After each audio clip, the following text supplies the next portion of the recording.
اب آپ ہی سے جانیں گے کہ آئی ایم ایف کے مذاکرات ہونے جا رہے ہیں، اس کا آغاز بھی ہو چکا ہے اور کہا جا رہا ہے کہ اس کی پارلیمنٹ سے منظوری لی جائے گی، یہ شرط قرار دی گئی ہے، اس کے بعد جو ہے وہ جو اہداف مقرر کیے جائیں گے آئی ایم ایف کی جانب سے، ان پر کوئی بات چیت آگے ہو سکتی ہے۔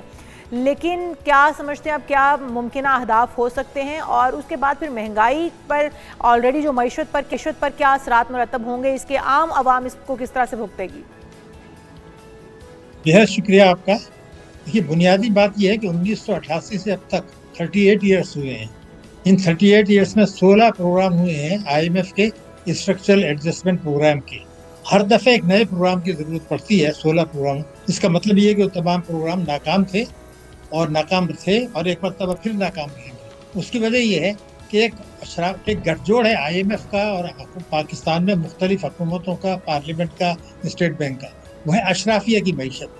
کوئی وجہ نہیں ہے یہ سوچنے کی کہ جو کچھ پچھلے 38 برسوں میں ہوا ہے اس مرتبہ اس سے مختلف ہونے جا رہا ہے۔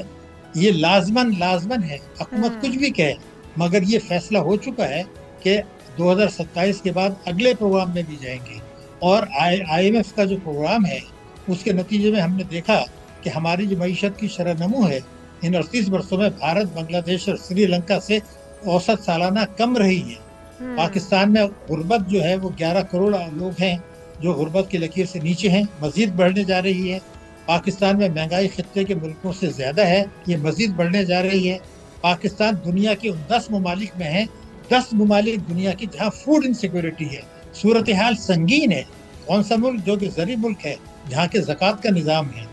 اور ان ساری چیزوں کے باوجود قرضوں کا بوجھ بڑھ رہا ہے، تعلیم کا بجٹ کم ہو رہا ہے، صحت کا بجٹ کم ہو رہا ہے، ملک کے اوپر قرضوں کا بوجھ بڑھ رہا ہے۔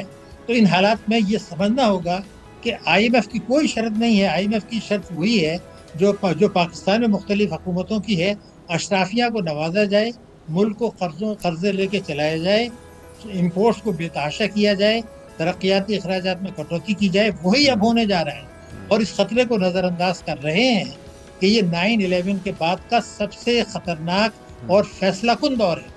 اس وقت ابھی ہدف جو ہے نا وہ ایران ہے یا مشرق وسطیٰ کے ممالک ہیں، لیکن آگے چل کے اس کا ہدف اسلامی جمہوریہ پاکستان لازمن ہوگا۔ اچھا، ابھی اگر حالیہ تاریخ کی مثال لی جائے تو وزیر مملکت کی طرف سے کہا گیا جی جو پیٹرولیم مصنوعات ہیں اس میں آئی ایم ایف کی طرف سے یہ دباؤ ہے کہ اس کو لیوی کو 160 تک لے جایا جائے۔ حالانکہ آئی ایم ایف کا یہ موقف ہے کہ جو موجودہ عالمی مارکیٹ کی قیمتیں ہیں اس کے مطابق اپنی گیس کی، پیٹرولیم مصنوعات کی قیمتیں رکھی جائیں، تو کس کی بات کو سچ تسلیم کیا جائے؟ اور ویسے بھی مینڈیٹ لے کر، ووٹ لے کر تو حکومت آتی ہے، اگر آئی ایم ایف نے اہداف پورے کرنے کا کہا ہے تو پھر یہ ایف بی آر کی ذمہ داری ہے، متعلقہ محکموں کی ذمہ داری ہے۔ اگر سارا کچھ عام عوام سے یا ملازمت پیشہ لوگوں سے ہی نچوڑا جاتا رہے گا تو پھر یہ مہنگائی پوری عوام کو اس کی زد میں لپیٹے گی اور پھر خمیازہ بھگتنا پڑے گا ہر پاکستانی کو۔ یہ پہلی بات تو یہ کہ یہ آئی ایم ایف کی شرط نہیں ہے، میں آپ کو ریکارڈ پہ بتا رہا ہوں، آئی ایم ایف کی شرط نہیں ہے۔ آئی ایم ایف نے تو یہ کہا تھا کہ بھئی آپ تو ٹیکسوں کی چوری ہو رہی ہے۔ شہباز شریف صاحب یہ کہہ چکے ہیں کہ ایف بی آر 15,000 ارب روپیہ سالانہ کم وصول کر رہا ہے۔ وہ آپ اس سال بھی وصول نہیں کرنا چاہتے، اگلے سال بھی نہیں کرنا چاہتے، 2029 میں بھی نہیں کرنا چاہتے۔ تو وہ کہتا ہے جی آپ ٹیکسوں کی چوری روکنا نہیں چاہتے، وہ آپ کی مجبوری ہے۔ آپ طاقتور طبقوں سے ٹیکس نہیں لینا چاہتے، وہ آپ کی مجبوری ہے۔ تو مسئلے کا حل کیا ہے؟ یہ کہتے ہیں جی مسئلے کا حل بڑا آسان ہے، ہم پیٹرولیم لیوی بڑھا دیتے ہیں، بھتہ، اس میں صوبوں کا حصہ بھی نہیں جائے گا اور صوبے شور بھی نہیں کریں گے۔ اس سے پیداواری لاگت بڑھتی ہے تو بڑھے، کھانے پینے کی اشیاء، ٹرانسپورٹ کے کرائے، سبزیاں، ترکاریاں، گوشت، ہر چیز بڑھ جاتی ہے، عوام کی زندگی اجیرن ہو جاتی ہے۔ تو ڈاکٹر صاحب کیا